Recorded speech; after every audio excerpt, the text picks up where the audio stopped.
Hey everybody, I've been meaning to record something for this channel for a little while now, so I was suddenly in the mood at 5:15 in the morning.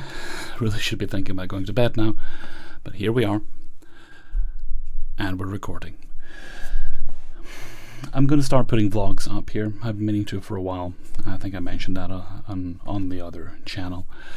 I don't really have the time to do the weekly news show, but I don't want to abandon it, so we're going to talk about whatever happens to be on my mind. And lately, what's been on my mind, well, it's actually on my arms, my chest, my legs, is my skin lately.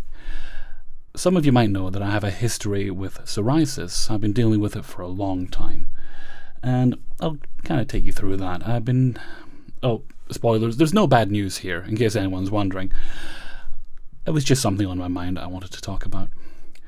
So, I was in my mid-20s when I first started noticing getting little bits of it.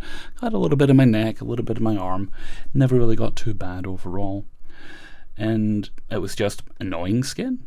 I didn't even know the word psoriasis at that point because I'd never been exposed to it. Or I'm sure if I'd heard it, I thought, well, I know nothing about that, and ignored it.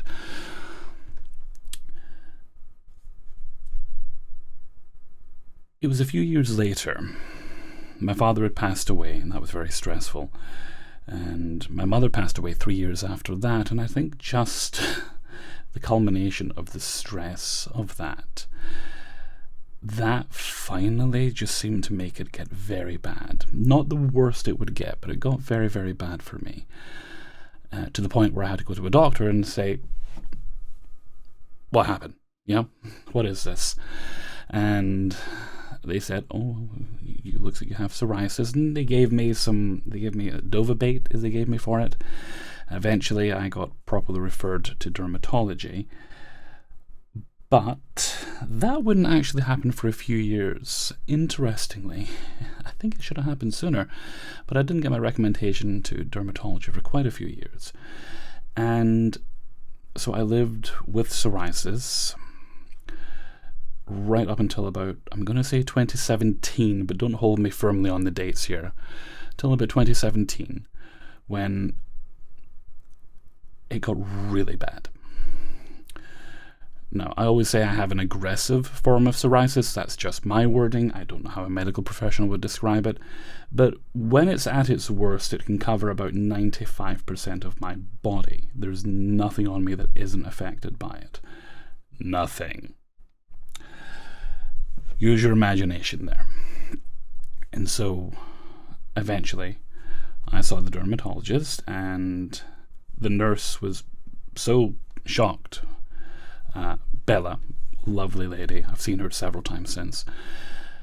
She was so shocked by how bad it was with me, she said that had they still had a dermatology ward, which they don't anymore, but had they still had the ward, I'd have been sent to that so they could treat me more actively. They didn't, and I wouldn't have wanted that anyway. So that began what would be a number of occasions over the years, treatments with UVB therapy. And it's light therapy, and it's a full body treatment in my case. They have these 3 units. It's kind of like a TARDIS on steroids is how I like to describe it. I did have a picture of me with my clothes on before I went into the booth at one point. If I can find it, I'll drop it in here. If you don't see it right now, I've obviously not been able to find it. And it helps. It does help. And for the first time with that, I was free for about 8 months before it started coming back, significantly. And eventually, because they don't want to give you too much UVB at once, although I think they've relaxed the policy on that a little bit. It seems I've been offered it more frequently than I thought I would be. They then switched me to a medication called acitretin. And I've been on acitretin for many. Oh, wait, no. Before we get to the acitretin, we get to the humiliation. I don't think they'd offer this as a treatment anymore, or if they do, not in the way that it was given to me. And this isn't a complaint. It was done to help me. It did actually help me. but it was a humiliating experience. They give you coal tar treatment, and that's where they give you progressively stronger doses of coal tar, and they apply it to your skin, which in my case was effectively almost all my body. First treatment, I had a bunch of nurses, three ladies applying it to me as I stood there in my boxers. That's not quite the erotic experience you might imagine. So when I went down the second time, I really wasn't happy after that experience. I thought, I need to keep doing this 3 times a week because you've got to go down every time it's applied. I went down and I said to them, look, I could apply this myself, couldn't I? And they said, oh, yeah, of course you could, yeah. You just have to come down and get the dosage so we can check how your skin's progressing. And that was fine. So from that point on, that got rid of the embarrassing factor of having strangers, touching me and putting stuff on me. I'm not bashful about disrobing in front of medical professionals, but that felt a little bit much even for me, with my own particular level of comfort. And I did the whole treatment. It did clear up my skin. It stained everything. I still have a pair of earbuds that I use. I've had that long. They work very well. They're meant to be white. They're actually kind of a brown colour. I even specifically bought shirts and things that I could wear during this period so it wouldn't ruin all my other clothes. I think I actually still have those shirts. It took many, many, many washes before they stopped stinking of coal tar.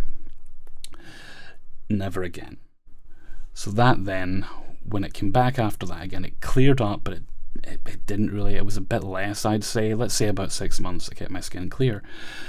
That then moves us on to acitretin, which is a medication. They started me off on 20 milligrams. Didn't really do much for me.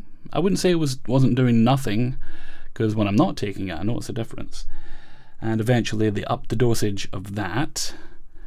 And at some point, I think before the acitretin, I'd had UV treatment again, because it had been a couple of years by that point. I think that's correct. And the second time I had the treatment, and my skin seems to be really sensitive towards it, so they've got to go slower than usual, so it takes longer than it would. But it does work. It gets you there, it clears you up. But the second time, it came back quicker. And then we move on to the acitretin. So I had the 20 milligram dose, was on that for a while, spoke with the doctors, because they check you every few months. And we agreed, okay, let's try a stronger dose. So I went up in dosage. Wait, was it 25 milligrams and an extra 10? I think that's where it was. It was 25 to begin with, then an extra 10, so that's 2 pills. And it then went up. And I was on that for a while, determined to try as much as I could. And last year, I think it was last year, I even had UV treatment in conjunction with the acitretin. And again, it did clear the skin up. I actually got a little burned at one point. I had a bit of a blister, so we had to stop the treatments briefly. Not my own fault, it's just, like I say, my skin gets very sensitive, plus acitretin can make your skin even more sensitive. You need to avoid sunlight on it, and you live like a vampire. Not that I don't usually do that anyway. And I went through all that treatment, and it cleared my skin up somewhat, and again, of course, it started coming back fairly quickly. The time before last, when I saw my dermatologist for a check-in, because I was determined to get something to work for me before I went on to the medication I'm on now, but we'll get to that in a bit. We decided, I decided I was ready, because I tried the acitretin so much, it just wasn't working. I'd even given it what I felt was an additional chance, and it just wasn't working for me, even in conjunction with the UV therapy, the light therapy.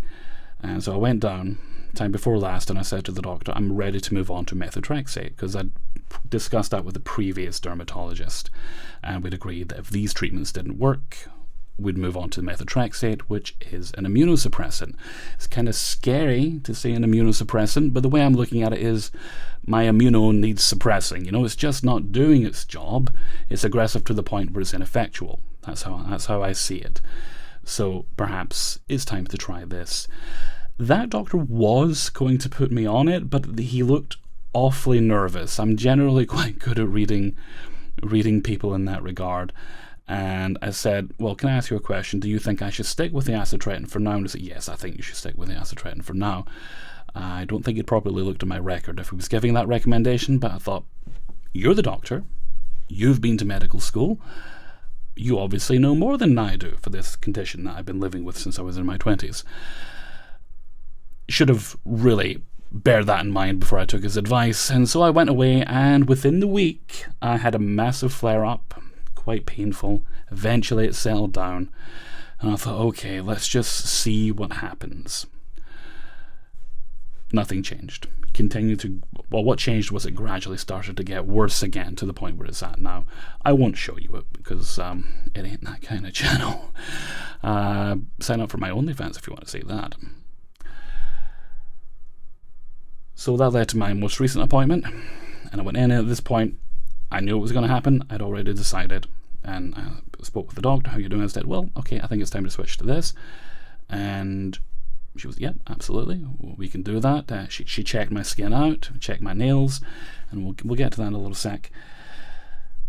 And she consulted with her boss and agreed that I was a good candidate for this medication, which I started on Friday there. So as of date of recording, it was a couple of days ago. I'm currently taking a 10 milligram dose. It's teeny tiny little pills, 2.5 milligrams, and I'll do that for a month. And interestingly, it's just a once a week thing. Side effects, not that bad. I felt a bit, not awful, just a bit rough. Even my mood was fine. It's just physically I could definitely feel something was happening.